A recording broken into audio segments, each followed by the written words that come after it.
When Victoria Sterling closed the door to her corner office that Tuesday afternoon, Brennan Hayes thought he was being fired. The floor-to-ceiling windows overlooked the Chicago skyline from 42 stories up, but the view offered no comfort. His quarterly reports had exceeded projections by 18%. His team delivered every deadline ahead of schedule. There was no logical reason for this summons, which meant it was either remarkably good news or catastrophically bad. Victoria didn't look up immediately. She studied something on her tablet, her expression unreadable, behind designer frames she wore when she meant business.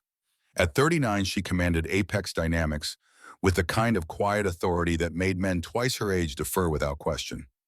Brennan had worked under her for 4 years, learning to read her moods by the set of her shoulders, the angle of her chin. Today, those shoulders carried tension he'd never witnessed before. The words came out measured, deliberate. "Close the door, Brennan." His hand found the handle, automatically pulling it shut with a soft click that seemed too loud in the suddenly airless room. Through the glass walls, the rest of the executive floor continued its usual rhythm. Assistants moved between cubicles. Senior managers hunched over laptops. The familiar choreography of corporate efficiency. None of them could hear what happened in this soundproofed space Victoria had installed 3 years ago. She removed her glasses, setting them carefully on the mahogany desk between them. Her hands folded, then unfolded. She picked up a pen, put it down. Brennan had watched her negotiate multi-million-dollar deals without a single wasted gesture. This hesitation was more alarming than any anger would have been. The first sentence emerged quiet, almost fragile. "I'm going to tell you something, and I need you to let me finish before you respond." Brennan's mind went immediately to logistics, restructuring, budget cuts, how this would affect his team. It was reflex, the way his brain always jumped to problem-solving mode when presented with new information.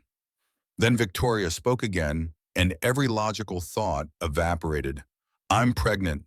The baby's yours." For a heartbeat, just one, Brennan thought he'd misheard. But Victoria's eyes held his, steady and unflinching, and he knew she'd said exactly what he thought she'd said. 3 months ago, the industry conference in Denver. The hotel bar after the final panel, when they'd both been exhausted and honest, in a way they never were in the office. The conversation that had stretched past midnight, fueled by whiskey and the strange intimacy of being away from the roles they wore like armor. Denver had been January snow and black ice on the streets. The Ritz-Carlton bar mostly empty at 11 p.m., low lighting and jazz playing, too soft to really hear. Brennan sitting alone because sleep wouldn't come, thoughts circling the anniversary of Caroline's death that was 2 days away. Victoria appearing in the chair across from him because apparently CEOs couldn't sleep either.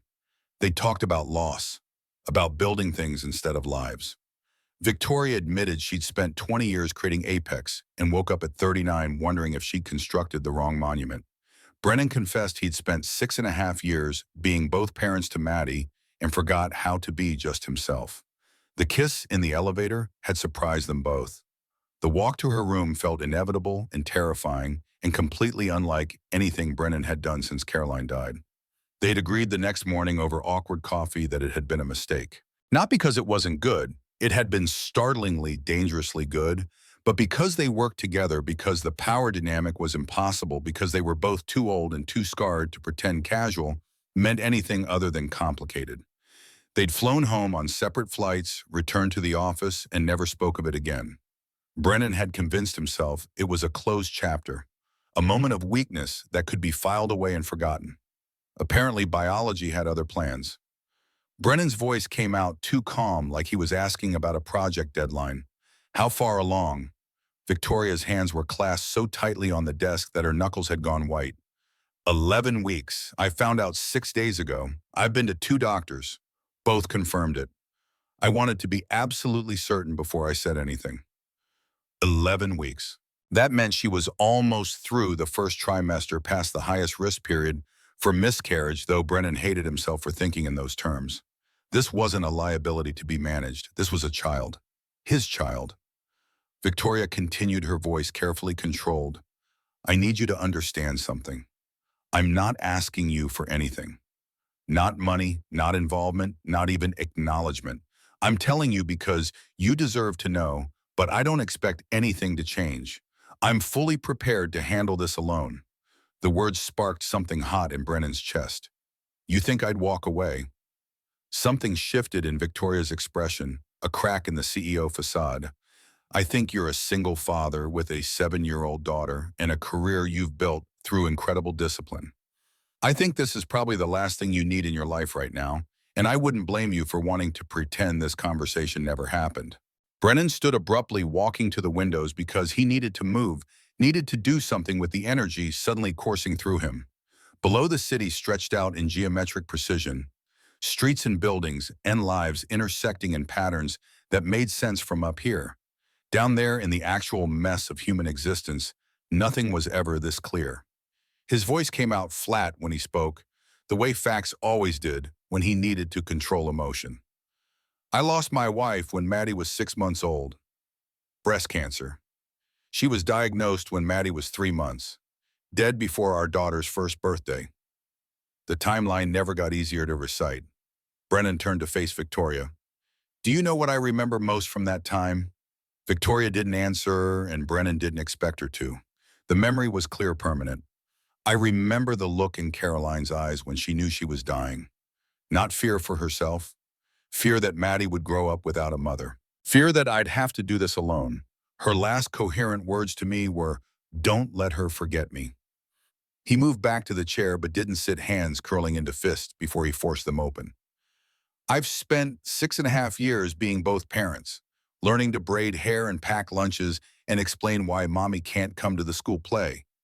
Maddie asked me exactly once why she doesn't have a mother like other kids, and I had to tell my 6-year-old daughter that sometimes people we love get sick and don't get better. The words kept coming, urgent now. So no, Victoria, I'm not walking away. I don't care how complicated this is, or how it looks, or what it means for our careers. There's a child coming who's going to need a father, and I know exactly what happens when a kid grows up with only one parent because the other one isn't there. I won't let that happen. Not again. Not ever. The silence that followed was absolute. Victoria stared at him like he'd spoken a foreign language, like his response had been so far outside her expectations that she needed time to translate it. Her voice emerged soft, uncertain. Brennan, you don't have to. He cut her off, the decisiveness, surprising even himself. Yes, I do.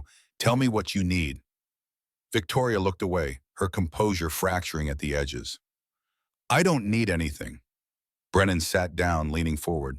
That's not an answer. You're 11 weeks pregnant. Have you told anyone else? A shake of her head. No, I wanted to tell you first. I thought I don't know what I thought. That you'd need time to process it. That maybe you'd want to discuss options. The word landed heavy between them. Options? You mean termination? Victoria's voice was steady, but Brennan could hear the strain underneath. I mean that this is early enough that all possibilities are still on the table, and I wanted you to know that whatever decision gets made, it's not your burden to carry. I'm financially secure. I have excellent health insurance. I can provide for this child without disrupting your life. Brennan felt something crack in his chest, a question that had to be asked. Do you want this baby? Victoria's composure finally shattered. Her eyes went bright with tears she didn't let fall. I'm 39 years old. I've spent 20 years building a company. I've never wanted children, never saw them fitting into my life. I've been on birth control since I was 16. Never missed a pill. Never had to scare. Her laugh held no humor. Apparently, antibiotics can interfere with hormonal contraceptives. I had a sinus infection in Denver. Took a Z-Pack. Didn't think anything of it because, why would I? The words trailed off before she found them again. And now I can't stop thinking about it. About this little cluster of cells that's going to become a person. A person who will have your eyes, maybe, or my stubbornness. A person who didn't ask to exist, but exists anyway because two adults made a decision one night without considering all the variables. She looked up at Brennan, and the fear in her expression was raw, unguarded. I don't know if I want this baby. I know I should. I know the right answer is supposed to be clear, but I'm terrified and confused and completely out of my depth, and I hate feeling this way. Brennan understood that feeling. He'd lived it when Caroline got diagnosed, when the doctors had laid out treatment options that all sounded like different flavors of hopeless, when he'd had to make decisions about his wife's body, her suffering, her final months, knowing that every choice might be the wrong one. His response came measured, careful. You don't have to decide everything today, but I need you to hear me. Whatever you choose, you are not doing it alone. If you decide to continue this pregnancy, I'm in fully, completely, not as an obligation or a burden, but as a father who wants to be there. He paused, making sure she was listening. And if you decide you can't do this, I'll support that too. But I need to be part of the conversation. This isn't just happening to you. Victoria's laugh was shaky, broken. You're taking this remarkably well. Brennan ran a hand through his hair. I'm not. I'm absolutely losing my mind. I just happen to be very good at compartmentalizing. Give me about 3 hours and I'll probably have a complete breakdown in my car. That earned a tentative smile, the first real one since this conversation started. That's fair. The tension eased fractionally as Victoria continued. I'm scheduling my first real appointment for next week. Ultrasound full workup. Do you want to be there? The answer came without hesitation. Yes, text me the details. I'll clear my schedule. They sat in silence for a moment, the weight of what they'd said settling around them like dust after an explosion. Through the glass walls, Brennan could see Garrett Thompson walking past with a stack of files, oblivious to the fact that his boss's entire world had just realigned. Victoria's voice was quieter when she spoke again. We should talk about work, eventually, about how this affects our positions here. Brennan stood, moving toward the door. Later, right now you need to process this, and I need to figure out how to tell my 7-year-old that she's going to be a big sister. Victoria's eyes widened. You're going to tell Maddie? His hand found the doorknob. She's my daughter. I don't keep things from her, not the important stuff. I learned with Caroline that kids can handle a lot more truth than we think. It's the lies and the secrets that damage them. Victoria's question came quiet, vulnerable. What if she hates me? What if she resents the baby?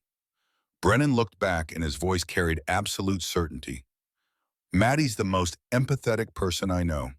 She cried for a week when her goldfish died. Give her some credit and give yourself some too. You're stronger than you think. Something flickered across Victoria's face. I run a Fortune 500 company. Brennan, I know I'm strong. He opened the door. That's not the kind of strength I'm talking about. The playground at Lakewood Elementary was mostly empty when Brennan arrived for pickup. He was early, deliberately, so needing time to compose himself to figure out what he was going to say. Through the chain-link fence, he could see second graders streaming out of the building, a chaotic river of backpacks and shouting. Maddie spotted him immediately. She always did. His daughter had an uncanny ability to find him in any crowd, some combination of hyper-awareness and love that never failed to make his chest ache. She waved, her blonde ponytail bouncing as she ran toward the gate. The words tumbled out before she even reached him. Dad, guess what happened in math today? Brennan caught her as she barreled into his legs, lifting her into a hug that she was probably getting too old for but hadn't outgrown yet. She smelled like pencil shavings and the strawberry shampoo she'd insisted on buying last week. His voice was warm, genuine. What happened in math, sweetheart?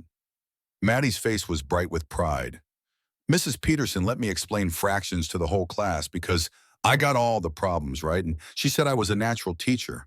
Can you be a teacher when you're also a scientist? Because I still want to study space, but maybe I could teach other people about space too. Brennan set her down, taking her hand as they walked to the car. You can be anything you want as long as you work hard and stay curious.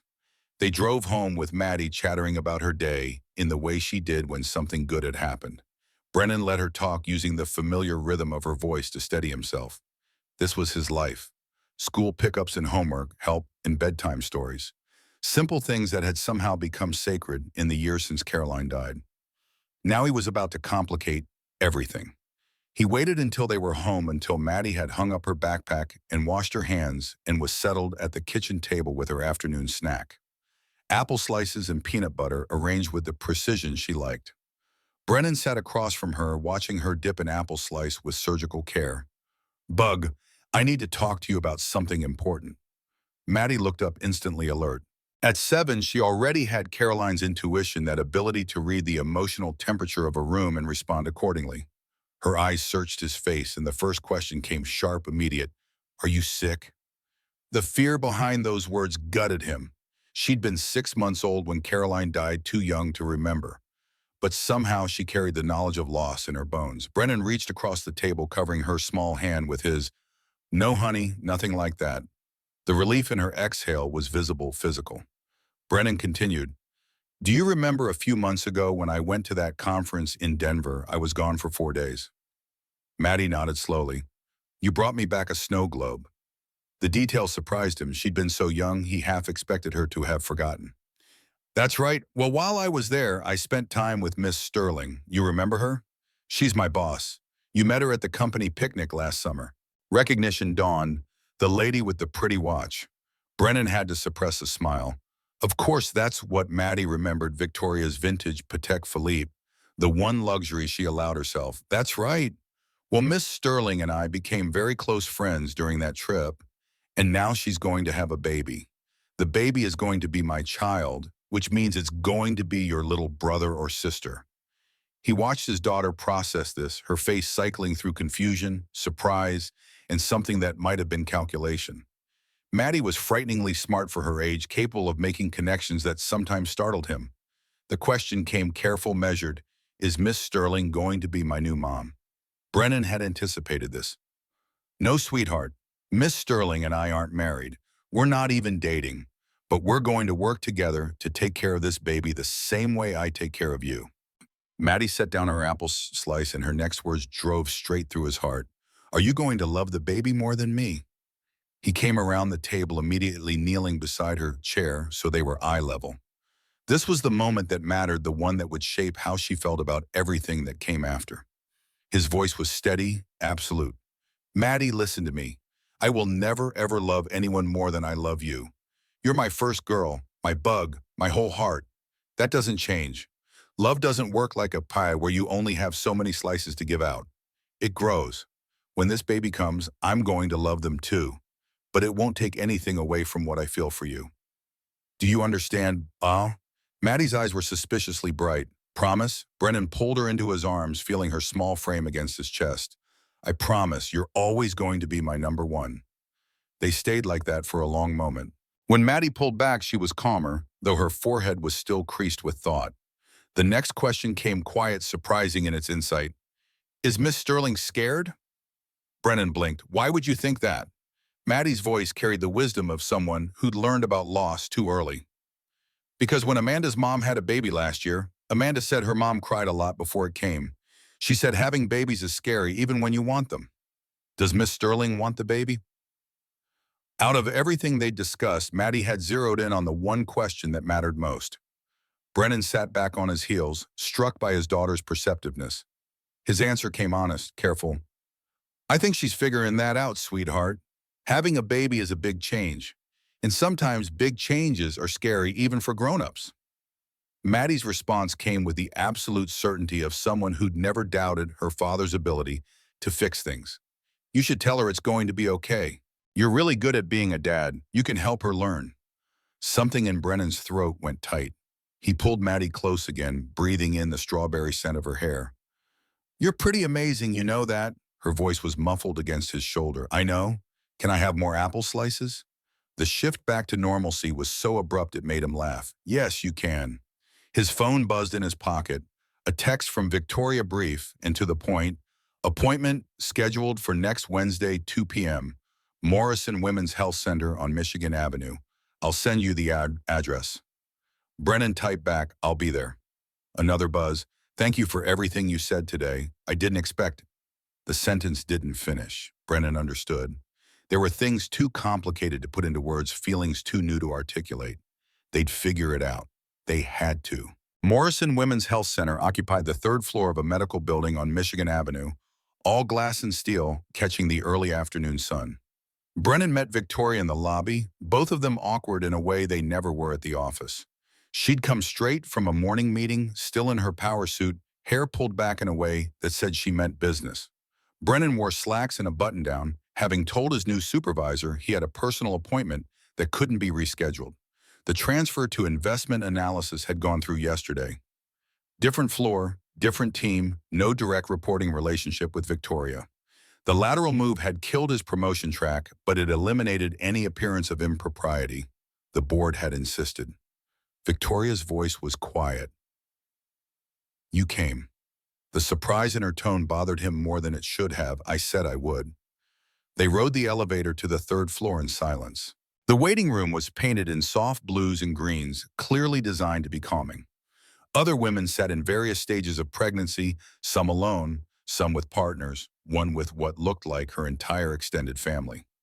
Brennan and Victoria checked in at the desk, then found seats in the corner. Victoria admitted, voice low, I've never been this nervous before a meeting. Brennan reached over and took her hand, surprising them both. The gesture felt natural despite the newness of it. It's going to be fine. Her eyes searched his. You don't know that. His thumb brushed across her knuckles. No, but I believe it anyway. When the nurse called Victoria's name, she stood, then looked at Brennan questioningly. He stood too, and together they followed the nurse down a hallway lined with educational posters about fetal development and breastfeeding. The exam room was small but efficient. The nurse took Victoria's vitals, asked a series of questions about her medical history, then smiled at them both. Dr. Morrison will be right in. Congratulations, by the way. After she left, Victoria changed into a hospital gown, while Brennan studied the fetal development chart on the wall with intense focus. At 11 weeks, the baby was about the size of a fig, had fingers and toes, could swallow and yawn. Victoria's voice came from behind the curtain. You can turn around. She was sitting on the exam table, the gown making her look smaller, somehow more vulnerable than he'd ever seen her. Brennan had watched her command boardrooms, negotiate million-dollar contracts, fire executives without flinching. This uncertainty was new. Dr. Rebecca Morrison knocked before entering, a woman in her early 50s with kind eyes and an efficient manner. She shook both their hands, then pulled up a rolling stool. Her voice was warm, professional.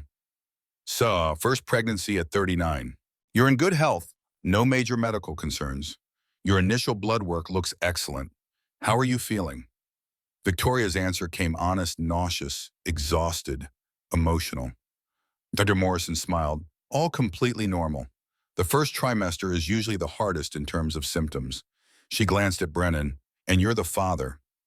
The words still felt strange, surreal, yes. Dr. Morrison's approval was genuine. Good. Partner support makes a tremendous difference. She turned back to Victoria. Let's take a look at this baby, shall we? The ultrasound machine looked like something from a science fiction movie. Dr. Morrison squeezed gel onto Victoria's abdomen, then pressed the wand against her skin. The screen flickered to life, showing shapes and shadows that Brennan couldn't immediately interpret. Then Dr. Morrison adjusted something, and there it was. A tiny figure curled in on itself. A flickering spot the doctor identified as the heartbeat. Arms and legs beginning to take shape. A head that looked disproportionately large. Dr. Morrison's voice held warmth. There is your baby, measuring right on track for 11 weeks. She pressed a button, and suddenly the room filled with sound. A rapid whooshing like horses galloping fast and strong and insistent. Proof of life. Brennan couldn't breathe. He'd seen ultrasounds before, dozens of them during Caroline's pregnancy with Maddie, but this was different. This was his child, this impossible microscopic person who'd been created by accident and was now undeniably real. Victoria's hand found his and squeezed hard. The baby on the screen seemed to shift, that tiny heart pulsing steady and determined. Dr. Morrison continued her measurements, explaining what they were seeing. Heartbeat is strong at 162 beats per minute. Everything looks exactly as it should. She printed several images, handing them to Victoria with a smile. I'm moving your due date slightly based on the measurements. July 23rd. But babies come when they want to come, so anywhere from mid-July to early August it is normal. Victoria clutched the images like they were sacred texts, staring at the grainy outlines with an expression Brennan had never seen on her face before. Dr. Morrison made notes on her tablet. I want to see you back in 4 weeks for your next checkup. In the meantime, keep taking your prenatal vitamins, rest when you can, and call if you experience any bleeding, severe cramping, or persistent vomiting. The appointment ended with instructions and pamphlets and a follow-up scheduled. Brennan and Victoria walked to the parking garage in a daze, neither quite ready to leave. Victoria's voice was barely above a whisper. I wasn't sure until just now if I wanted this, if I could do this. She looked down at the ultrasound images. But I heard the heartbeat and everything else just stopped mattering. All the logistics and the fear and the questions, none of it was as important as that sound. Brennan understood exactly what she meant. You're going to be a mother. Victoria looked up at him. We're going to be parents, both of us. I need to stop thinking of this as my problem and start thinking of it as our situation. Like you said, something shifted between them in that moment, a recognition of partnership that went beyond obligation or responsibility. They were in this together, for better or worse. The weeks that followed established a new rhythm. Friday dinners at Victoria's penthouse became routine. Brennan would pick up Maddie from school and they'd drive to Millennium Park Tower, taking the elevator to the 42nd floor where Victoria lived. The first time Maddie saw the penthouse, her eyes had gone wide. Everything was white or glass or both minimalist and pristine with no evidence that an actual human lived there. The floor-to-ceiling windows offered views of Navy Pier and Lake Michigan stretching to the horizon. Maddie's voice held wonder. Whoa, you can see the whole city. Victoria had been tense, uncertain how to interact with a 7-year-old. That's right, that's Navy Pier. In the summer, there are fireworks every Saturday night. Maddie's excitement was immediate. When the baby comes, can we watch the fireworks? Victoria had paused clearly, not having thought that far ahead. Yes, we can do that. They ordered pizza that first night, Victoria admitting she didn't really cook, usually ate out or ordered in. Maddie had accepted this with equanimity, more interested in exploring the penthouse than judging its owner's domestic skills. Over subsequent weeks, the space began to change. Maddie's drawings appeared on Victoria's refrigerator, colorful depictions of the solar system and stick figure families. A small telescope took up residence by the windows, Maddie teaching Victoria about constellations visible over the city lights. Brennan watched Victoria soften around his daughter, watched Maddie's natural empathy work its magic. One Friday, Maddie had asked Victoria about favorite planets, and Victoria had admitted she'd never really thought about it. Maddie's response came certain thoughtful, I think you'd like Saturn. It has rings and it looks very organized. Victoria had smiled, really smiled. I think you might be right. The routine was comfortable, easy in ways that surprised Brennan.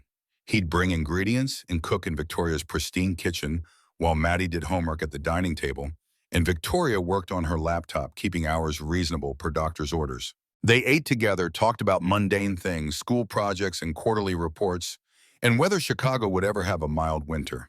They didn't discuss the elephant in the room, the growing complication between them that had nothing to do with the pregnancy and everything to do with the way Victoria's hand would brush his when they both reached for plates, the way her eyes lingered when she thought he wasn't looking. Week 17 hit like a freight train. Victoria had been in a high-stakes board meeting presenting Q2 forecasts to investors. Richard Thornton, the board member, who'd been circling her position for years, watched everything with the intensity of a predator, waiting for weakness. Mid-presentation, Victoria faltered. Just for a second, her grip on the podium tightening as pain lanced through her abdomen. She recovered smoothly, pushing through with a kind of steel that had built Apex from nothing. The moment the board filed out, Victoria rushed to the bathroom and discovered blood. Brennan got the call from Julie, Victoria's assistant, while he was in a meeting with his new team. Mr. Hayes, Ms. Sterling, asked me to call you. She's at Northwestern Memorial ER. She's bleeding. He didn't ask questions, didn't explain to his supervisor where he was going. Just grabbed his keys and ran. The emergency room was chaos controlled by protocol. Brennan found Victoria on a gurney, oxygen mask over her face, skin gone gray with fear. She pulled the mask down the moment she saw him.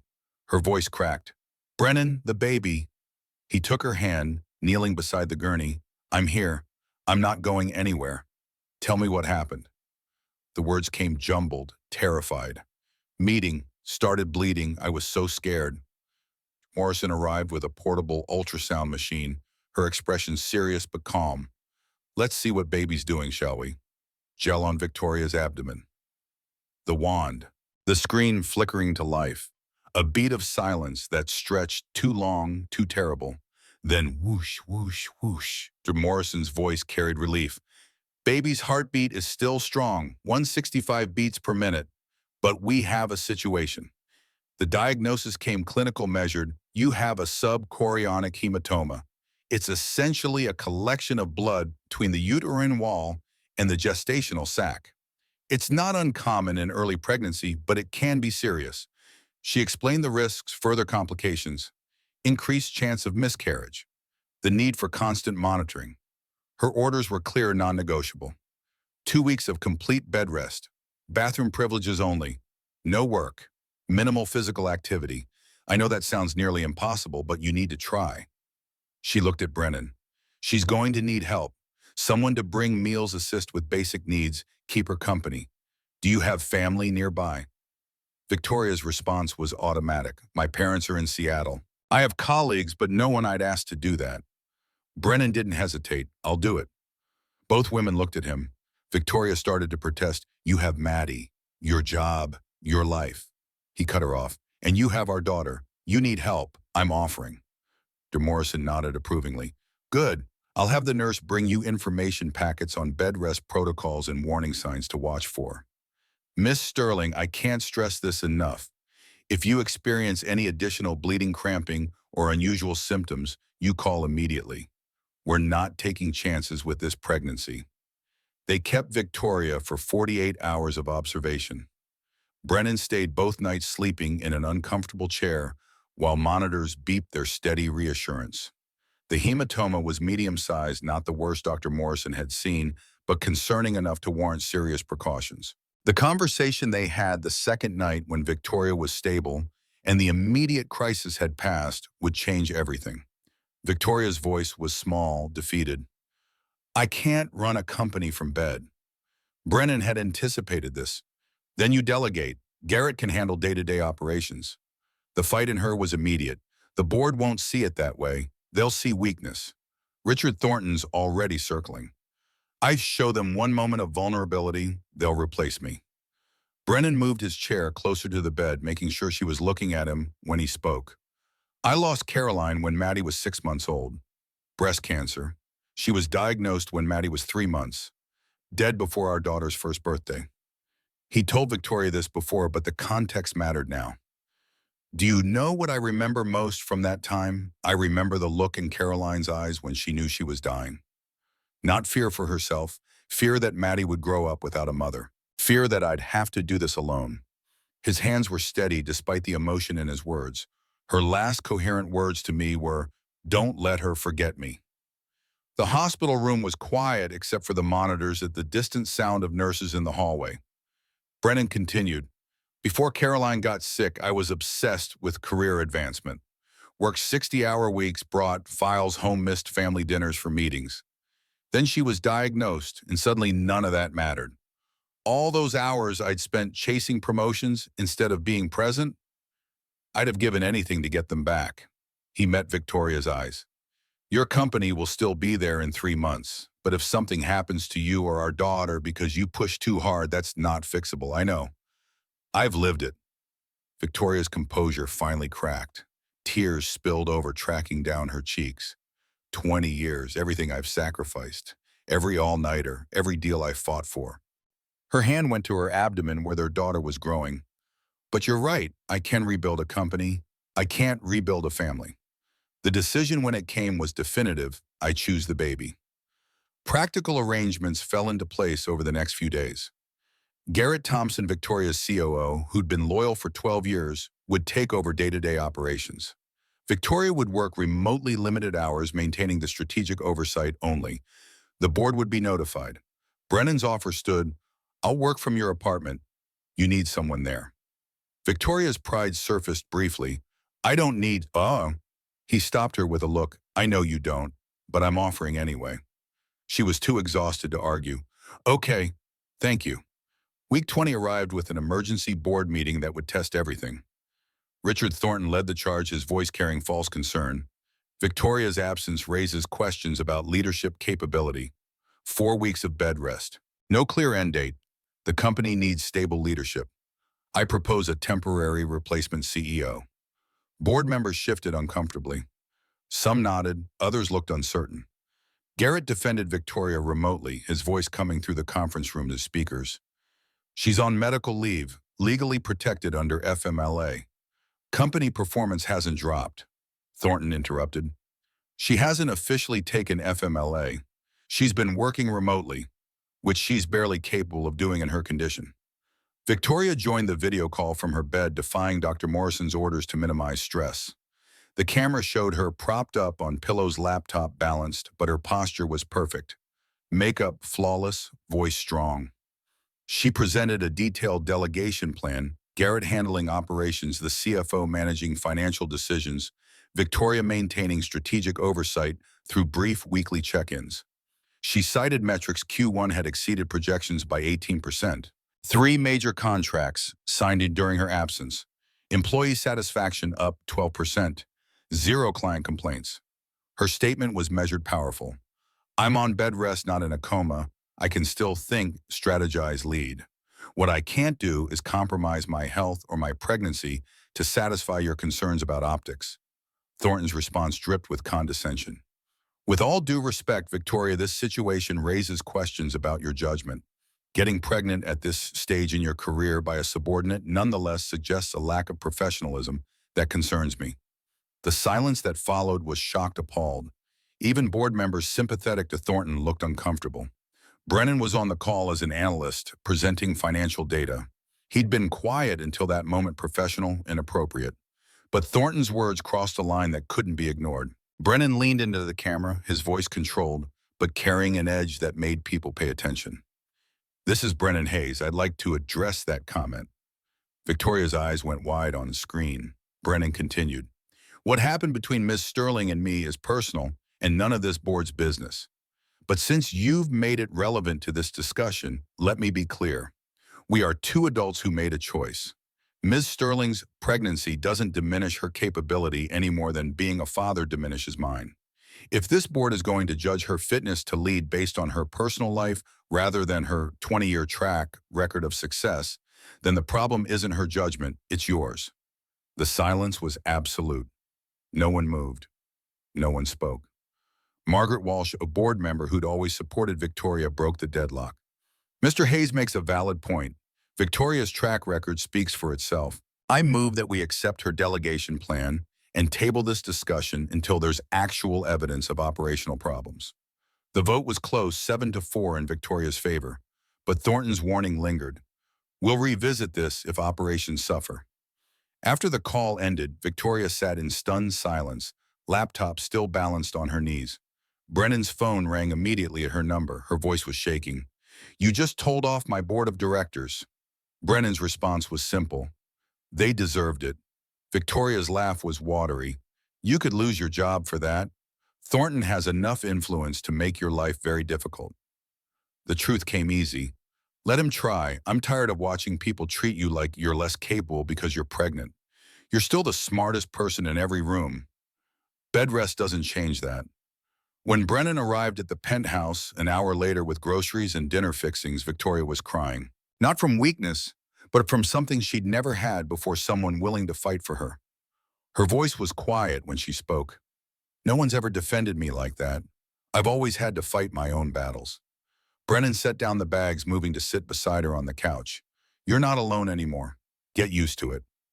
Late that evening, with Maddie asleep in the guest room and Victoria settled on the couch with pillows arranged for optimal comfort, Brennan worked on his laptop at the dining table. The penthouse was quiet except for the distant hum of the city below. Victoria's voice broke the silence. Brennan, come here. Quick. He dropped the laptop, crossing to her in 3 strides. What, are you in pain? She grabbed his hand, placing it on her abdomen. No, she's moving, really moving, not just flutters like before. I can feel her right here. He held still, barely breathing. Then he felt a distinct push against his palm. Then another, stronger. Victoria was laughing through tears. There, did you feel that? Brennan's voice came rough with emotion. I felt it. With Caroline, he'd missed this moment. She'd been alone when she first felt Maddie move, and by the time she'd called him home from work, the movement had stopped. He'd experienced it later, of course, but never this first awareness, this initial proof of life asserting itself. The baby moved again, and Victoria's joy was incandescent. She's really in there. All this time I knew it intellectually, saw the ultrasounds, heard the heartbeat. But this is different. This is her saying hello. Brennan kept his hand where it was. Hello, baby girl. We've been waiting to hear from you. Another push, as if in response. Victoria's hand covered his, both of them, connected to their daughter through layers of skin and muscle and determination. The distance between them was closing. Brennan could feel it in the way her fingers wrapped around his wrist, in the eye contact that held too long, in the electricity that ran through the simple touch. He pulled back carefully, breaking the connection before it could become something else. "I should call Maddie. She'll want to know the baby's moving." Victoria noticed the retreat. Something dimmed in her expression, but she didn't comment. "That's good. She should know." Brennan made the call from the kitchen, keeping his voice cheerful as he told Maddie about her sister's first real movements. His daughter's excitement was genuine, demanding to come feel it herself tomorrow after school. When he hung up, Victoria was watching him with an expression he couldn't quite read. Her voice was quiet but steady. "You do that a lot. Pull away whenever we get too close to something personal."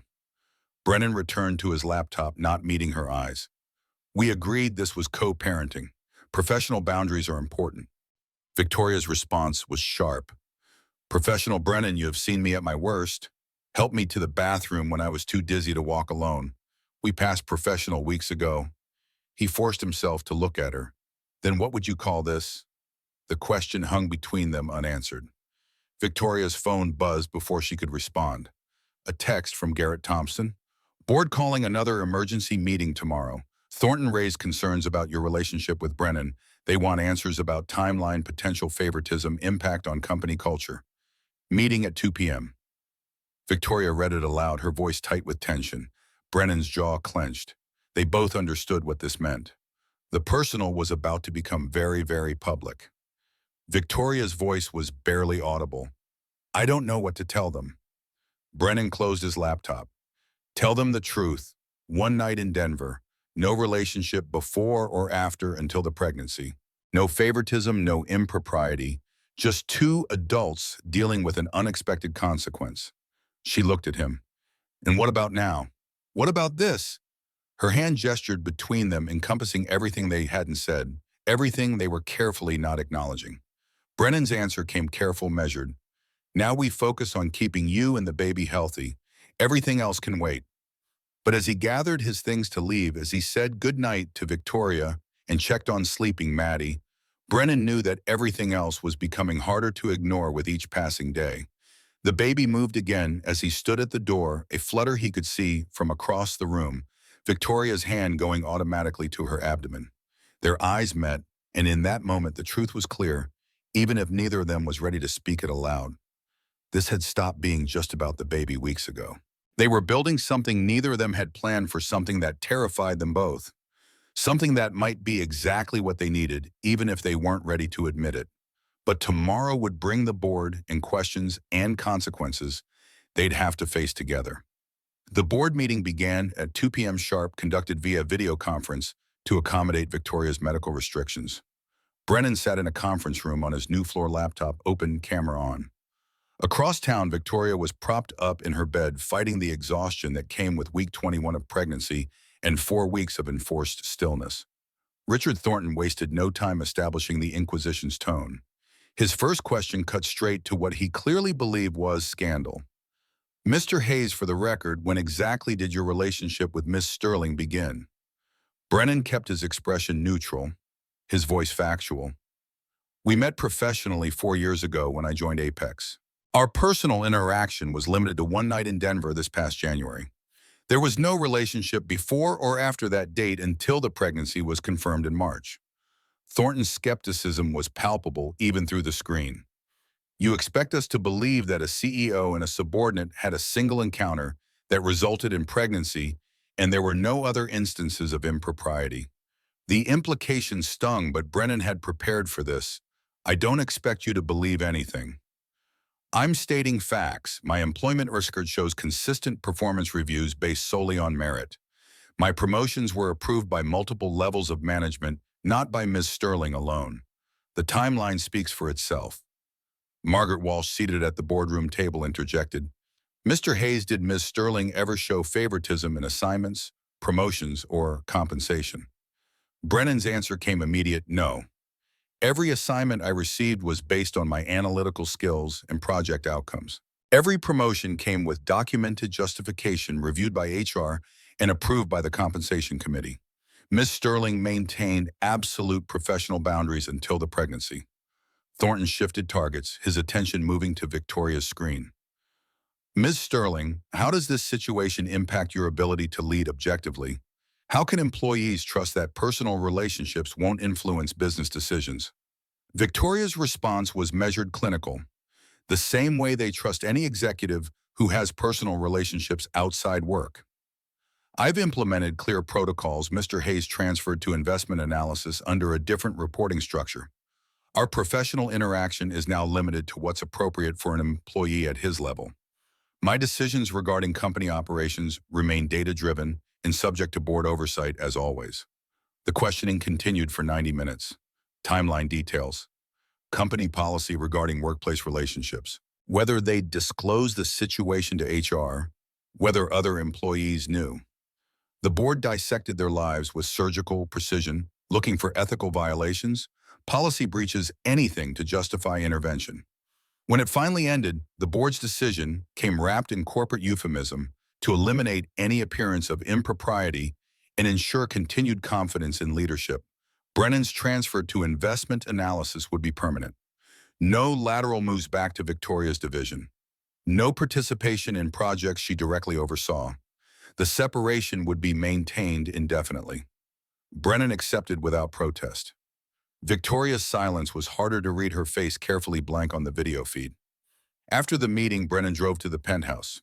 He found Victoria still in bed, laptop closed, staring out at the lake. Her voice was hollow. "You lost your career trajectory because of me." Brennan sat in the chair he had claimed as his over the past weeks. "I made a choice. Choices have consequences. I'm fine with the ones that matter." Victoria turned to look at Ian. "You were on track for Director of Financial Analysis. That's gone now." Thornton made sure of it. The truth sat heavy between them. "Some things are worth more than titles." She studied his face for a long moment before speaking again. "I don't know how to let people help me. I've spent 20 years proving I don't need anyone. Now I'm lying here completely dependent, and it's killing me." Brennan leaned forward. "Needing help doesn't make you weak. It makes you human. And for what it's worth, you're handling this better than you think." The weeks that followed established a rhythm that felt increasingly like family and less like obligation. Brennan worked from Victoria's dining table each morning, video conferences and financial models spread across the polished wood. Victoria stayed on the couch, reclining at the angle Dr. Term. Morrison had specified laptop balance for the 3 hours daily she was permitted to work. Maddie arrived every afternoon bringing homework and chatter and an energy that transformed the sterile penthouse into something warmer. She'd claimed the guest room as her own, decorating it with glow-in-the-dark stars and posters of the International Space Station. One evening in week 24, Maddie sat cross-legged on the floor beside Victoria's couch, reading aloud from her astronomy textbook.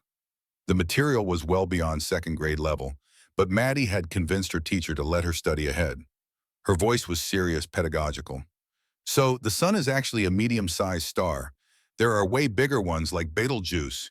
It's so big that if you put it where our sun is, it would go past Mars." Victoria listened with genuine interest. "That's remarkable. How did you get interested in space?" Maddie's answer came without hesitation. "My mom. Dad says she used to take me outside at night and show me stars. I don't remember, but I feel like I do. Like the stars remember even if I can't." The comment landed with unexpected weight. Victoria's hand went to her abdomen where Hannah was moving more frequently now. "I think that's beautiful, Maddie, that you carry your mother with you that way." Maddie looked up. "Do you think the baby will remember things from before she's born? Like your voice?" Victoria had to think about that. "I don't know, but I'd like to think she knows we're here waiting for her." Maddie reached out tentatively, and Victoria nodded permission. The girl's small hand pressed against Victoria's belly, face lighting up when Hannah kicked in a response. "She's strong." Victoria's throat tightened, just like her big sister.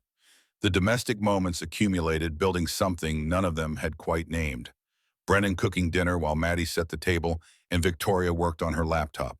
Movie nights where Maddie fell asleep between them on the couch, her head on Victoria's lap, feet in Brennan's.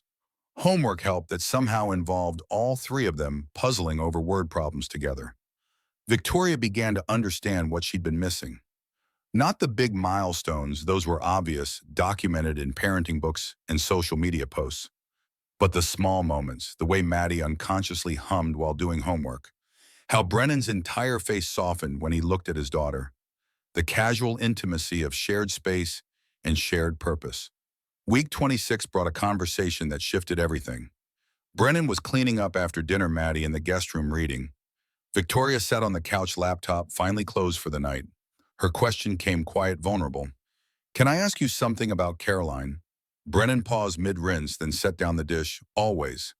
He came to sit across from her, giving the question the weight it deserved. Victoria continued. You've told me what happened, how she died, but you've never really talked about who she was, what she was like. Brennan was silent for a moment, organizing memories into words. Caroline was sunlight.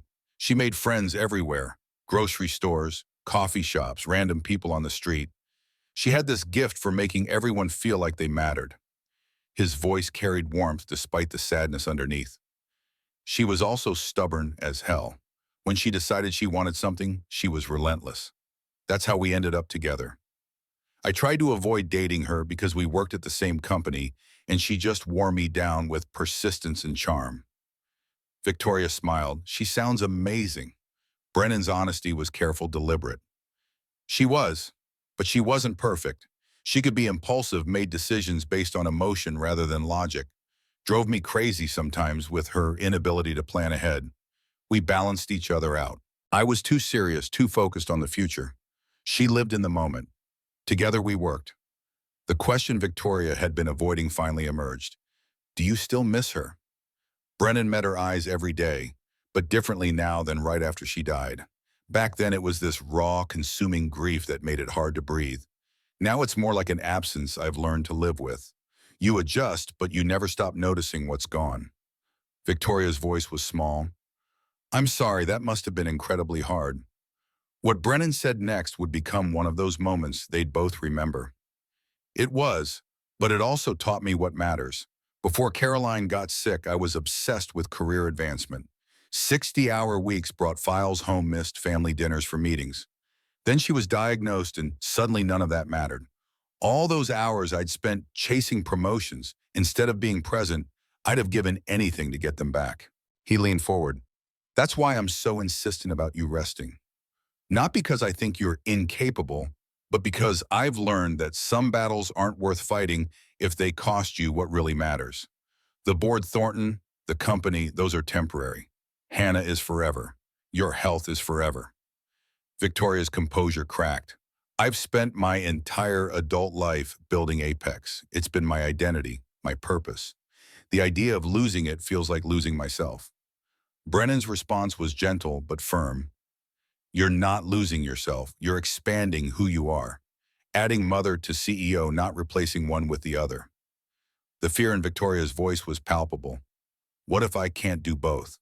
What if trying to be a mother makes me a worse CEO, or being a CEO makes me a terrible mother? Brennan thought about all the nights he'd stayed up late after Maddie went to bed finishing work he'd left undone to attend her school play or soccer practice.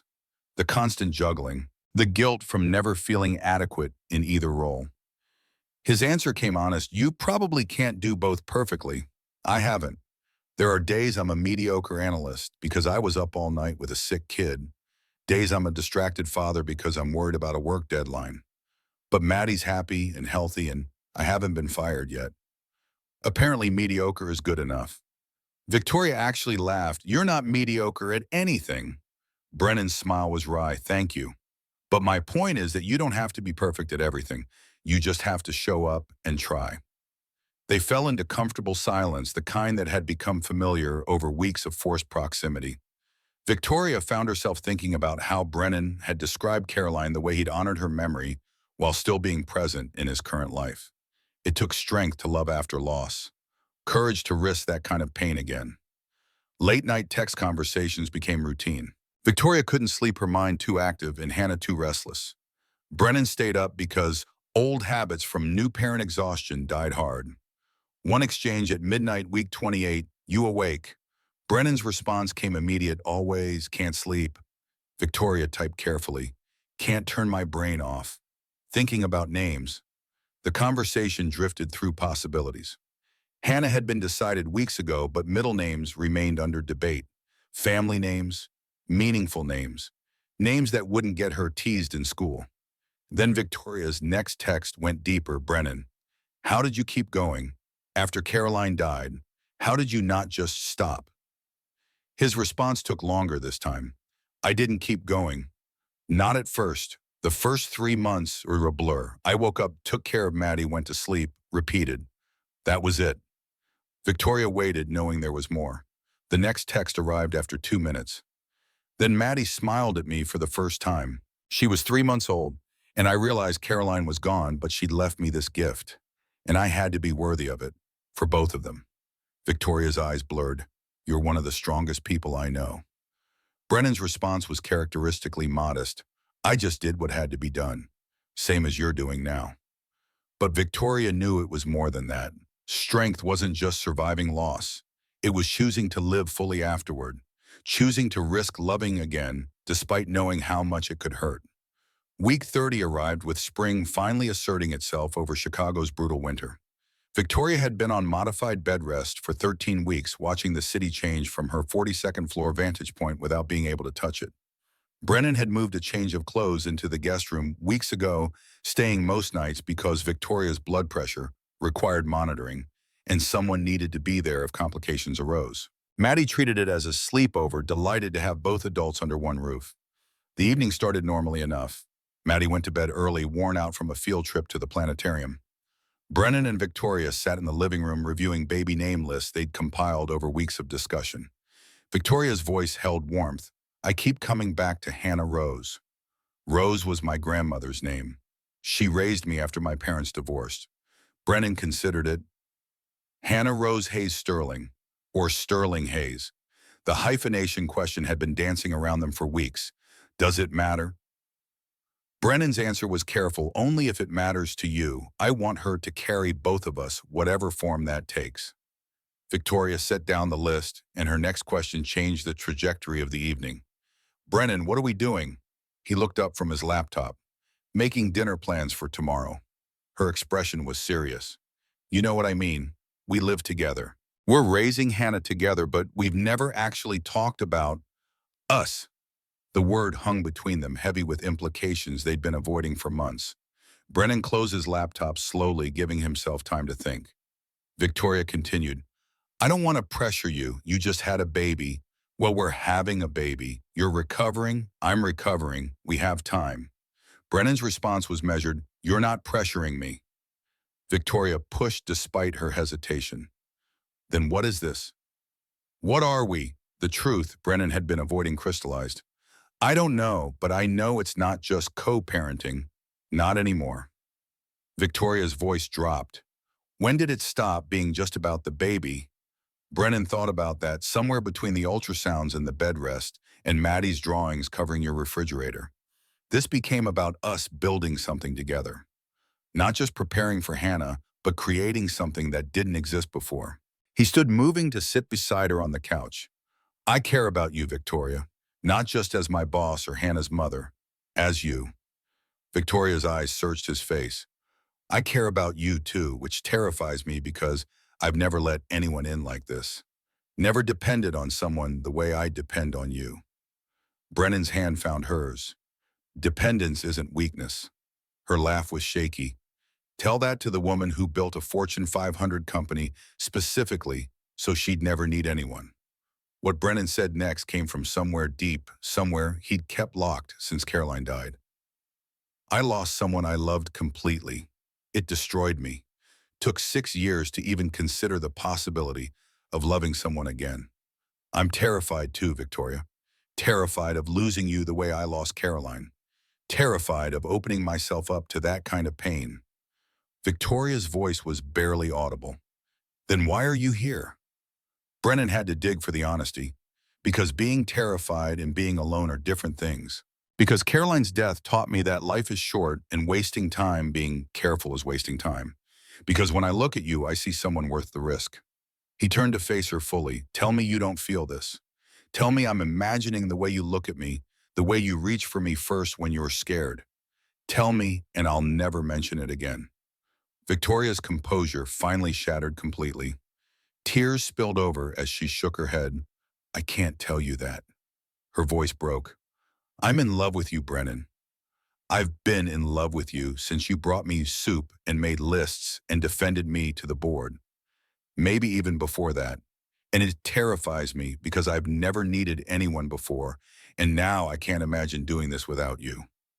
Brennan felt something break open in his chest, something that had been locked tight since Caroline's funeral.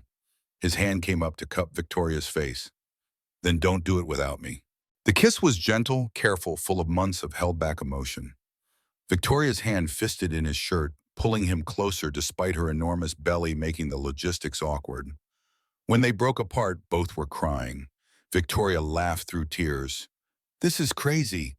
We're crazy. Brennan's forehead rested against hers. I'm okay with that if you are. Then Victoria gasped, her hand flying to her abdomen. Brennan pulled back immediately. What's wrong? Are you in pain? Her face had gone pale. I don't know. Something felt. She gasped again, doubling over. The pain was sharp, undeniable. Brennan saw the wetness spreading across the couch at the same moment Victoria did. Her water had broken. Victoria's voice climbed with panic. No, no, no, it's too early. She's not supposed to come for 6 more weeks, week 34. 6 weeks premature. Babies born this early face complications. Breathing problems, temperature regulation issues, potential developmental delays. Brennan was already moving, grabbing his phone. I'm calling 911. Where's your hospital bag? Victoria couldn't focus through the panic. Closet, bedroom. Brennan, something's wrong. He called 911. First gave the address, explained the situation. Then he called Dalton, his brother-in-law, who lived 20 minutes away. I need you at Victoria's apartment now. Maddie's asleep in the guest room. I'm taking Victoria to Northwestern. She's in labor. Dalton's response was immediate. I'm leaving now. Go. I've got Maddie. The ambulance arrived in 12 minutes. Victoria was contracting hard, unable to catch her breath between them. Brennan held her hand in the ambulance, talking to her in a steady stream of reassurance he wasn't sure either of them believed. His voice stayed calm despite his terror. You're doing great. Just keep breathing. We're almost there. Everything's going to be fine. Victoria gripped his hand hard enough to bruise. Babies born at 34 weeks have complications. Respiratory distress, infections, developmental delays. Brennan cut her off. She's going to be fine. She's a fighter, just like her mother. Another contraction hit, and Victoria's scream cut through the ambulance. The paramedic monitoring her vital signs looked concerned. Heart rates dropping with each contraction. We need to move fast. Northwestern Memorial's emergency entrance was organized chaos. They wheeled Victoria straight to labor and delivery, Dr. Morrison already waiting. The obstetrician's face was serious as she examined Victoria. Her voice was urgent, clinical. The baby's in distress. Heart rate is dropping significantly with contractions. We need to do an emergency C-section. Now. Victoria's fear was visceral. I wanted natural birth. We discussed this, Dr. Chiwaka. Morrison's response was gentle but firm. Your daughter needs to come out safely, and she needs to come out now. I need your consent, Victoria. We're running out of time. Victoria looked at Brennan, terror naked in her expression. Promise me if something goes wrong. Brennan's voice was steady. Nothing's going wrong. But he was remembering Caroline's final day's promises he'd made that circumstances rendered meaningless. The fear of losing someone he loved was crushing. Victoria gripped his hand. Promise me. If you have to choose, you save Hannah. You hear me? You save her. Brennan's throat closed. I won't have to choose. You're both going to be fine. The operating room was all bright lights and urgent efficiency. Brennan and Scrubs at Victoria's head, blue curtain blocking their view of the surgery. Victoria shaking despite warm blankets piled on her. Brennan talked steadily, reminding her of Maddie's excitement about being a big sister of the nursery they'd set up, of the space mobile. Maddie had hung with such care of all the dreams they'd built around this baby who was about to arrive. 7 minutes into surgery, a thin cry cut through the room. Dr. Morrison's voice carried relief. It's a girl, small but fierce. The nurse brought Hannah over for 30 seconds, wrapped in blankets and wearing a tiny hat. She was impossibly small. her face scrunched in protest, fists waving. Victoria's tears came immediate. "Hi, baby. Hi, Hannah. We've been waiting for you." Brennan couldn't speak, couldn't do anything but stare at this tiny person, his daughter real and alive and here. Then the nurse took Hannah away to the NICU, and Victoria was wheeled to recovery while they finished closing the incision. Brennan followed Hannah, his heart torn between the two people he loved most. The NICU was a forest of isolettes and monitors and medical equipment. Dr. Martinez, the neonatologist, explained Hannah's condition in terms Brennan struggled to process through his fear. Respiratory distress syndrome. Her lungs weren't mature enough to function fully on their own. She needed oxygen support, warming lights for temperature regulation, IV, nutrition because she couldn't feed yet. The doctor's prognosis was cautious. Born at 34 weeks, she needs to reach at least 36 weeks of development. That's minimum 2 weeks in NICU, possibly 4 to 6, depending on how she progresses. Brennan stood at Hannah's isolette, reaching through the ports to touch her impossibly small hand. Her fingers curled around his, and the surge of protective love was overwhelming. His whisper was fierce, "You're strong, little one, just like your mother." When Victoria woke in recovery, groggy and in pain from surgery, her first word was a question. "Hannah, Brennan was there immediately, in NICU. She's breathing with some help. She's beautiful, Victoria." Victoria's tears came without restraint. "Can I see her, Amnon?" They wheeled her to the NICU as soon as she was stable enough. The sight of Hannah in the isolette, so small and vulnerable, surrounded by medical equipment, broke something in Victoria. Her hand reached through the port, and Hannah's tiny fingers grasped her mother's. She knows her mama. Brennan's arm went around Victoria's shoulders as they stood together, watching their daughter fight for every breath. This wasn't how they'd imagined meeting Hannah. 6 weeks too early in a NICU instead of a delivery room with monitors tracking her vital signs instead of holding her skin to skin. But she was here. She was alive. She was theirs. And for now, that had to be enough. Northwestern Memorial discharged Victoria on day 3 with instructions for recovery from surgery and a heart torn in 2 directions. Leaving the hospital without Hannah felt fundamentally wrong, against every instinct that had awakened the moment she'd heard that first thin cry. Brennan drove her home through late August heat, the empty car seat in the back, a stark reminder of who should have been there. Victoria stared out the window, one hand pressed against the incision site, the other clutching the single photo the NICU nurse had printed Hannah, in her isolette, eyes closed, impossibly tiny, against white blankets. The penthouse felt cavernous and silent. Maddie was at school, first day of 3rd grade. Brennan helped Victoria to the couch, arranging pillows with the practiced efficiency he'd developed over months of her bed rest. Victoria's voice was hollow. "How do I just leave her there?" Brennan sat beside her, close but not touching. "We don't. We go back in 2 hours. We stay all day, every day, until she comes home."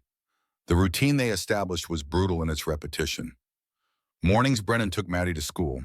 By 8 a.m., he and Victoria were at Northwestern, scrubbing in at the NICU entrance, donning the required gowns.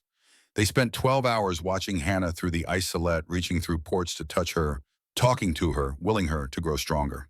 Dr. Martinez, as outlined the milestones Hannah needed to reach: breathing independently, maintaining body temperature without the warmer, taking bottles without a feeding tube, gaining weight consistently. Each achievement was monumental, each setback devastating. Week 35, day 2, brought the kind of terror that lived in parents' nightmares. Brennan and Victoria were in the NICU waiting room, grabbing coffee in a moment of rest when the alarm sounded. Not the general background beeping they'd learned to tune out, but a sharp, insistent shriek that made nurses run.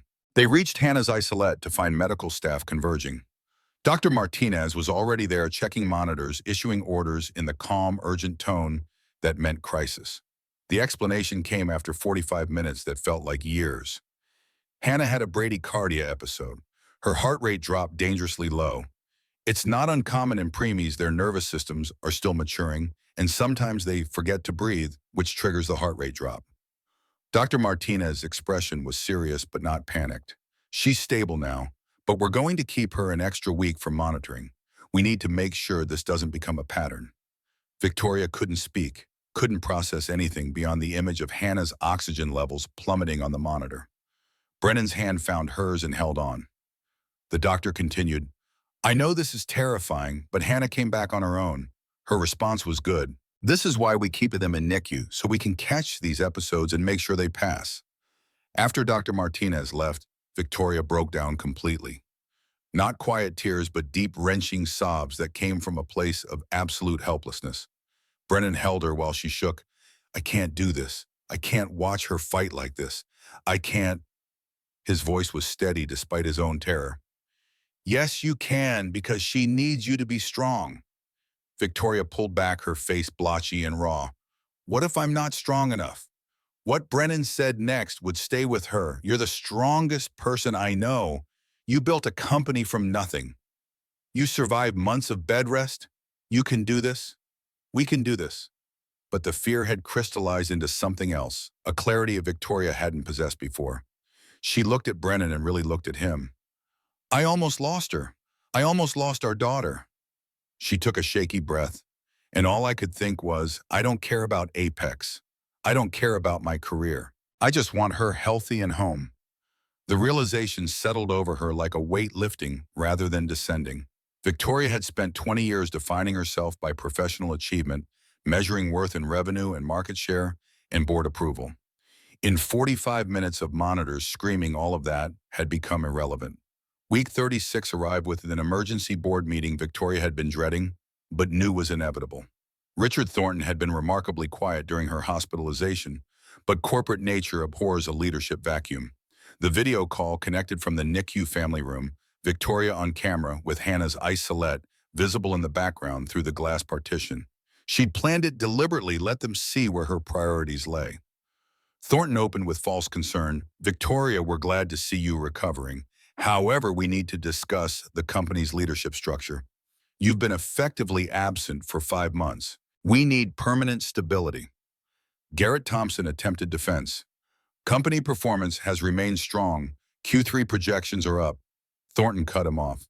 That's not the point. Victoria hasn't been leading. She's been managing from crisis to crisis. The company deserves better. Other board members shifted uncomfortably. Margaret Walsh looked ready to object, but Victoria raised her hand. Her voice was calm, certain Richard's right. The room went silent. Thornton's expression flickered with surprise. This wasn't the fight he'd expected. Victoria continued, for 20 years, Apex has been my life. I built this company from a garage startup. I'm proud of that. But right now, my daughter is fighting for her life in NICU. She gestured to the isolette behind her. I realized something these past weeks. I can rebuild a company. I cannot rebuild a family. The words landed heavy. Victoria pressed on. I'm formally stepping down as CEO effective immediately. I'll retain my board seat and my shares, but day-to-day operations, Garrett, they're yours if you want them. Garrett's shock was visible even through the screen. Victoria, you don't have to. Her smile was genuine. I'm not being pushed out. I'm choosing. You've earned this position. The company's in good hands. Even Thornton seemed stunned into silence. Margaret Walsh spoke first. Victoria, are you certain about this? Victoria looked back at the isolette at Hannah sleeping under warming lights. I've never been more certain of anything. The board approved the transition unanimously. After the call ended, Victoria sat in the family room phone in her lap, feeling lighter than she had in months. Brennan found her there 10 minutes later. You okay? Victoria looked up at him. I just gave up everything I worked for. Brennan sat beside her. No, you chose what actually matters. Her laugh was watery but real. Same thing you told me in the hospital. Took me a while to understand it. Brennan's arm went around her shoulders. Better late than never. Week 38 brought the news they'd been praying for. Dr. Martinez reviewed Hannah's chart with the expression doctors wear when they're about to deliver good news. She's ready to go home. The requirements had been met, breathing independently for 72 hours, maintaining temperature in an open crib, taking full bottles of weight steady at 5 pounds 2 ounces. The monitors would come home with them, standard for preemies, but Hannah was cleared for discharge. Victoria cried. Brennan couldn't speak. Maddie, visiting after school, jumped up and down, shrieking, until a nurse reminded her this was a hospital. The car seat test took 90 minutes. Hannah strapped in while they monitored her oxygen levels to ensure she could tolerate the position. She passed. CPR training followed, both parents learning infant resuscitation techniques they prayed they'd never need. Maddie had decorated the penthouse with homemade banners, crayon drawings of the solar system with Welcome home, Hannah, written in careful third-grade letters. The nursery Brennan had assembled during Victoria's bed rest was ready crib and changing table and rocking chair positioned near the windows with their view of the lake.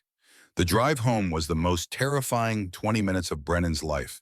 Every bump felt catastrophic. Every other car seemed too close. Victoria sat in backhand on Hannah's chest, feeling her breathe. Maddie narrated the entire journey from the front seat. And now we're passing the park where Dad takes me on Saturdays. Hannah, you're going to love the swings. And that's the library. They have a whole section just for babies. Her cheerful monologue kept everyone grounded, kept the fear manageable. The first night home, no one slept. Hannah cried every 2 hours, needing to be fed and changed and comforted. Victoria learned breastfeeding was more difficult than any business negotiation she'd ever conducted. Brennan walked laps around the penthouse at 3 a.m., Hannah against his shoulder humming off-key lullabies. Maddie appeared in the nursery doorway at 4, rubbing her eyes. "Can I help?" Brennan started to send her back to bed, but Victoria stopped him. "Actually, yes. Can you sing? Your dad's terrible at it."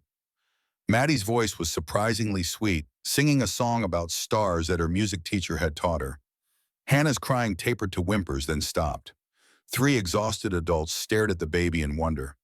Maddie whispered, "See? She just wanted to hear about space." By week 42 weeks home, they'd found a rhythm. Victoria pumped milk while Brennan handled the 2 a.m. feeding. Maddie helped with diaper changes and bottle preparation, taking her role as big sister with deadly seriousness. One evening, Hannah finally asleep after an hour of fussing, Brennan and Victoria collapsed on the couch together. Maddie was at a friend's house for a sleepover, giving them rare time alone. Victoria's voice was quiet. "What are we doing?" Brennan recognized the question from months ago. Different context, but same uncertainty. Surviving parenthood. She turned to face him. "You know what I mean. We live together. We're raising Hannah together, but we've never actually defined what we are." The confession they'd made before Hannah's birth had been interrupted by emergency. They'd never circled back to finish that conversation. Brennan's answer came careful. "What do you want this to be?" Victoria's honesty was raw. "I want you, not just as Hannah's father or Maddie's friend or the person helping me through this. I want you." She continued before he could respond. "But I'm also terrified. I've never been in love like this, never let anyone in the way I've let you in. What if we try and it doesn't work? What if we ruin what we've built?" Brennan pulled her closer. "What if we try and it does work? What if we build something real and lasting, something both our daughters deserve to see?" His voice dropped. "I lost Caroline. It destroyed me. Took me 6 years to even consider loving someone again. I'm scared too, Victoria. Scared of losing you, scared of not being enough. But I'm more scared of looking back in 10 years and realizing I let you slip away because I was too afraid to take a chance." Victoria's eyes searched his face. "So what do we do?" Brennan's answer was simple. "We trade-eye, we date, we build a relationship properly, even if we're doing it backward." Victoria laughed. "We already live together and have a baby." Brennan smiled. "Then let's do the rest in order. Let me court you properly. Take you to dinner when Dalton can babysit. Bring you flowers. All the traditional stuff." Victoria's kiss was soft, certain. "I'd like that." 1 year after Denver, Brennan made reservations at the hotel where it had all started. The Ritz-Carlton bar's same corner table where they'd first talked beyond the confines of work. Dalton agreed to watch both girls. Maddie was thrilled to have a sleepover with her cousin. Hannah, now 5 months old, adjusted for her early arrival, was sleeping through most nights and charming everyone she met. Victoria wore the dress she'd bought specifically for this evening, navy silk that made her feel confident. Brennan in a suit that reminded her why she'd noticed him in that bar 12 months ago. They ordered whiskey, same as before, talked about how much had changed, how much they'd changed. Brennan's voice held warmth. "1 year ago, we made a choice that changed everything." He pulled out a small box and Victoria's breath caught. His next words were steady, certain. "Victoria Sterling, you're the strongest, most brilliant, most infuriating woman I've ever met. You've taught me what it means to choose love over fear. You've given me Hannah and shown Maddie what it means to be brave." He opened the box, revealing a simple ring, sapphire surrounded by diamonds. "Will you marry me?" Victoria was already crying. "Yes, 1,000 times yes." She took the ring, examining it, sapphire for Hannah, Diamonds for Maddie. Brennan nodded. They're part of this too. Victoria's voice broke. I never thought I'd want this. Marriage, family. But with you, I want everything. The wedding 6 months later was courthouse simple. Victoria's choice, no spectacle, just family. Dalton stood as best man. Maddie was flower girl carrying Hannah down the aisle with such concentration that half the guests cried. Victoria's vows were brief, powerful. Brennan, when you walked into my office and told me you weren't walking away, you gave me something I didn't know I needed: partnership. You taught me that strength isn't doing everything alone. It's knowing when to let someone in. I promise to choose you, choose us, choose this family every single day. Brennan's vows carried weight earned through loss. Victoria, you gave me something I thought I'd lost: hope. Hope that I could love again, that I could build a new life. You didn't replace Caroline. You gave me room to honor her memory while creating new ones. I promise to show up for you, for Maddie, for Hannah, in sickness and health, in boardrooms and delivery rooms, for all the messy, complicated, beautiful days ahead. The kiss was witnessed by two daughters, two families joining, two people choosing each other, despite every reason to be careful. 2 years after the night in Denver that changed everything, Brennan and Victoria stood in the kitchen of the house they'd bought together, 4 bedrooms, in Evanston backyard for the girls' reasonable commute to Apex, where Victoria now worked 20 hours weekly as strategic advisor. Hannah, 2 years old, adjusted, toddled around asking endless questions. Maddie, now 9, answered each one with patient detail, teaching her sister about the world.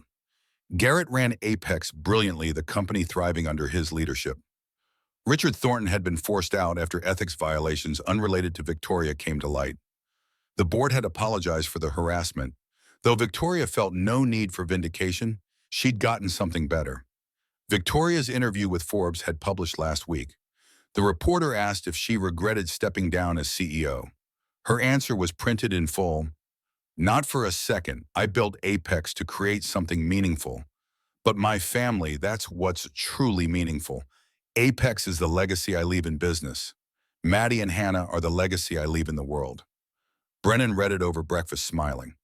Victoria had found balance. He'd spent years seeking work she loved, time for what mattered, peace with her choices. Maddie's voice carried from the living room. Hannah, that's Orion's belt. See the 3 stars in a row. Hannah's response was garbled toddler speak, but her excitement was clear. Victoria watched them from the doorway, her heart full. Brennan came up behind her, arms around her waist. What are you thinking? Victoria leaned into him. That I almost missed this. I spent 20 years building the wrong thing. Brennan's response was gentle. Not wrong, just incomplete. You needed both the company and the family. You just didn't know it yet. Hannah noticed them and ran over, arms up. Mama, up. Victoria scooped her up, marveling as always at how solid she'd become, how healthy, bearing no signs of her precarious start. Hannah's giggle was infectious as she reached for Brennan, too demanding. Dada. Maddie joined them, and suddenly all 4 were tangled together in the doorway, laughing for no reason except that they could. Later, after the girls were asleep, Maddie in her room decorated with posters of galaxies, Hannah in the nursery with her glow-in-the-dark stars, Brennan and Victoria sat on their back porch watching fireflies dot the summer darkness. Victoria's voice was contemplative. Do you ever think about that night in Denver? How different things would be if we'd made different choices? Brennan considered. Sometimes. But then I look at Hannah, at what we've built, and I can't imagine it any other way. He took her hand. Every choice led here, the mistakes, the fear, the courage to try anyway. All of it brought us to this. Victoria squeezed his fingers. No regrets. Brennan looked at the house behind them, lights still on in Maddie's room, where she was probably reading past bedtime, Hannah's monitor showing peaceful sleep. Not a single one. What Victoria said next became one of those truths they'd return to in harder moments. Family isn't always the people you're born with. Sometimes it's the people you choose. And sometimes, if you're really lucky, it's the people who choose you back. Brennan pulled her close, and they sat in comfortable silence, listening to the night sounds of their neighborhood, to the life they'd built from one unexpected night in a series of brave choices. Inside, Hannah stirred on the monitor, making the small sounds that meant she'd wake soon. Maddie's light finally went out. The house settled into its nighttime rhythm, full of the ordinary magic of family. Brennan and Victoria had found something neither had been looking for: a second chance at love. A blended family that worked despite its unconventional origins, a partnership built on honesty and choosing each other every single day. The path from that Denver hotel bar to this suburban porch had been complicated, terrifying, beautiful. But standing here now with everything they'd fought for, sleeping peacefully inside Brennan, understood what Carolyn had tried to tell him in those final days. Life was short, love was worth the risk, and family, however you built it, was everything. Victoria's phone buzzed with a text from Maddie. Hannah's monitor says she's awake. I can go check on her if you want. Victoria smiled, typing back, "We've got it. Thanks, sweetheart. Go to sleep." She stood pulling Brennan up with her duty calls. They walked inside together toward the sound of their youngest daughter's cries, toward another midnight, feeding toward all the ordinary moments that made up extraordinary lives. And if someone had asked them whether they'd change anything about how they got here, the scandal, the complications, the fear, both would have answered the same, not for anything in the world. Because this, the chaos and the exhaustion and the love that felt too big to contain, this was exactly what they'd needed all along. They just hadn't known to look for it.